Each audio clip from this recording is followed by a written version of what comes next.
அனைவருக்கும்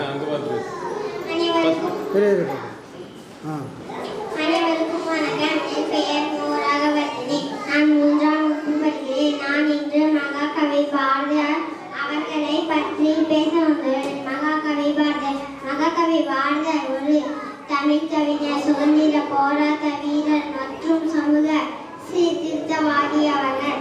பாரதியார் அவர் எட்டயபுரம் டிசம்பர் 11, 1882ஆம் ஆண்டு பிறந்தார்.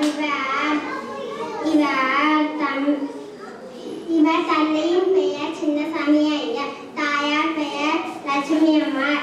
பாரதியார் தமிழ் மட்டுமன்றி ஹிந்தி, சமஸ்கிருதம், ஆங்கிலம், வங்காளம் போன்ற பிற மொழிகளிலும் புலமை பெற்று வழங்கினார். தீண்டாமை ஒழிப்பு மற்றும் பெண்கள் விடுதலைக்காகவும் போராடினார். கண்ணன் பாட்டு, குயில் பாட்டு, பாஞ்சாலி சபதம் போன்ற புதிய